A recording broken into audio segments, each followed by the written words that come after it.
ஹாய்ஸ் எல்லாருக்கும் வணக்கம். Welcome back to Pooja சோல்டு. ரவை உப்புமானாலே உங்கள் வீட்டில் 8 அடி ஓடிடுறாங்களா? இந்த மாதிரி ட்ரை பண்ணி பாருங்கள்.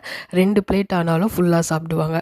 முதல் பார்த்திங்கன்னா ரவை வந்து வறுத்து எடுத்துக்கிறேன். என்ன தான் ரோஸ்டட் ரவை வாங்கினா கூட நம்மளும் வந்து லைட்டாக நல்லா வறுத்து எடுத்துக்கலாம். அதுக்கு 2 டேபிள் ஸ்பூன் எண்ணெய் ஊற்றி ஒரு 5 நிமிஷம் போல் நல்லா வறுத்து தனியாக எடுத்து வச்சுக்கோங்க. அதே கடாயில் பார்த்திங்கன்னா 2 டேபிள் ஸ்பூன் எண்ணெய் ஊற்றி கடுகு சீரகம் போட்டு தாளிச்சிடலாம். அதுக்கப்புறம் கடலைப்பருப்பு உளுத்தப்பருப்பு சேர்த்து ஆட் பண்ணிக்கலாம்.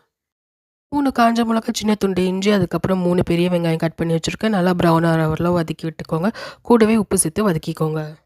ஆல்ரெடி 7 கப் தண்ணி வந்து கொதிக்க வச்சுருக்கேன். அந்த கொதிக்கிற தண்ணி இதில் ஆட் பண்ணி நல்லா மிக்ஸ் பண்ணி விட்டுக்கோங்க. இந்த டைமில் வந்து உப்பு சரி பார்த்துட்டு நம்ம வறுத்து வச்சுருக்க ரவை இது கூட ஆட் பண்ணி நல்லா அடுப்பை வந்து சிம்மில் வச்சு தட்டு போட்டு மூடி ஒரு 5 நிமிஷம் தம் மாதிரி போட்டு எடுத்து வச்சுக்கோங்க. கொதிக்கிற தண்ணி வந்து ஆட் பண்ணும்போது என்ன ஆகும்னு பார்த்தீங்கன்னா, பருப்புலாம் வந்து நமுத்து போகாமல் நல்லா மொறு மொறுன்னு இருக்கும். பிடிச்சிருந்தா சப்ஸ்கிரைப் பண்ணி சப்போர்ட் பண்ணுங்கள்.